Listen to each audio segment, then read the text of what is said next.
Hey guys, Mitch here. If you are a fitness beginner looking for tips to get started off on the right track, then you are in the right spot. We are coming close to the end of a series based off of a beginner guide that I made that goes over the top 10 tips that I have for fitness beginners. So if you're interested in that and you want to get those top 10 tips for free, just click the link below in the description and you will get access to that. But today in this video, we're going to dive into one of those tips really intensely and kind of pick it apart. Okay, we've had two other videos on these tips, so if you haven't seen those yet, I'd actually go back and check out those videos first and then watch this one. So today's tip, it's kind of following the pattern that we've been doing in the past. It's a beginner tip and it's focused on food, something related to nutrition. And today we're going to be talking about how to measure success with our nutrition plan or how we're eating. And so my big tip today is avoid using a scale. Yes, avoid the scale. That sounds weird, I know. Let's talk about why that is and let's pick it apart. Okay, so the first thing is the intention behind using a scale is awesome. I love it.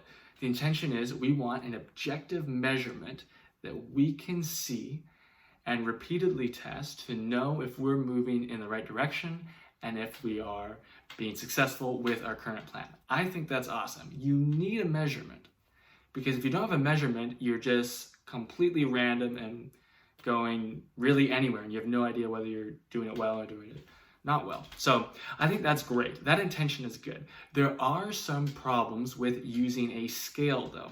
And so let's look into that. There are a couple things, but one of the things that I notice with people who, you're a beginner and you're trying to use the scale to measure all this type of stuff, some people just get obsessed with it. Like they wake up first thing in the morning, they go to the scale every single day. And it's just like, why? Why every day? The thing about that is that, and we'll get more into this later, but your weight, there are lots of variables to your weight. It's going to fluctuate. If you're looking at it every single day and you are hoping for like this beautiful, perfect trend in the direction that you're looking for, you are going to get so disappointed. And it's discouraging because, just like anything in life, like we're trying to get from point A to point B and we're imagining this like perfect straight line there. In reality, it's kind of like going all over the place. And, there's generally a trend, but it's never as clean cut as most people are looking or hoping for it to be. So if you're looking at your scale every single day, I promise you, for most people, you're going to get disappointed. Don't do that. You don't need to do that. You do want to have an objective measurement, but if you're like obsessing over it every single day and you're stressing out about it, that's going to cause a whole bunch of problems. So I don't like when people look at it every day. Let's just chill out a bit. Let's gain a little context and about like what we're shooting towards and have a little bit of patience of, what's a realistic expectation in this process. So that's would be the first thing I'd say. The other thing is like, what is the goal that most people are, they're looking to get when they're using the scale as a measurement for that? And for most people it is, to lose weight.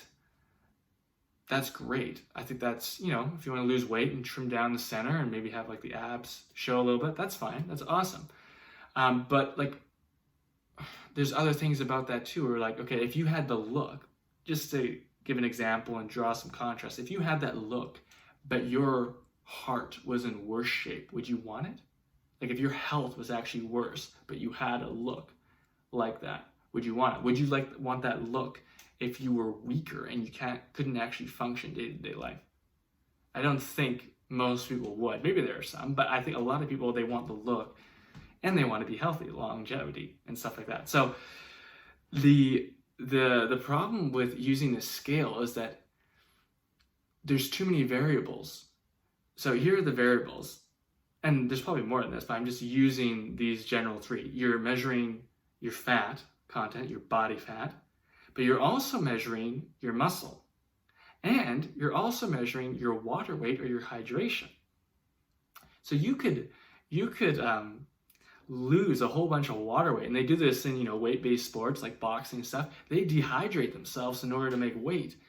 But dehydrating yourself is not a good thing for your health long term. So you wouldn't want to do that. So if you're looking at the scale and only the scale, you're measuring 3 variables when you're really only looking for one. You're only trying to lower your body fat. Why have a measurement that isn't actually specific to what you want?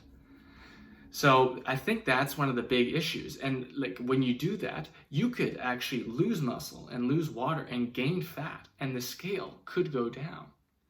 That'd be kind of, that's an extreme example, but that could happen. So you want to have something that is measuring what, an objective measurement that you can repeat, but you want it to be focused on the things that actually matter to you. And so having a different measurement that focuses more on the fat would be more ideal, especially for beginners. So what's the suggestion? How do we work around this in a way that's helpful? The thing I'd recommend is use a tape measure instead and just measure around your waist. This is a much better measurement because, if you're building muscle, you might get a little bit of extra, width on your waist, but it's not going to be anywhere near like the comparison of how much body fat you're losing. And so it's measuring what is actually successful. It's a more accurate measurement of what you want. So I'd use a tape measure. And the other thing is about the frequency. Because we mentioned at the start, some people get obsessed and they're looking at the scale every single day and they're driving themselves nuts. So I would use a tape measure, and then I would use it on regular, but like separated intervals, okay? So use it consistently, but a long distance apart. And I'd recommend anywhere between a month to every 3 months, give yourself a measurement. If you're just starting off and you're not really confident about what you're doing, you don't know what you're doing, maybe go every month just to make sure like what I'm doing isn't working, yada, yada. If you know what you're doing and you're kind of in a rhythm and you're trusting the process, then go every 3 months and just enjoy the process and the journey of the whole thing, okay? So those are my top tips there. As an overview, avoid the scale, use a tape measure instead, and then space out how often you're measuring. 1 to 3 months, use the measurement once and go from there, okay?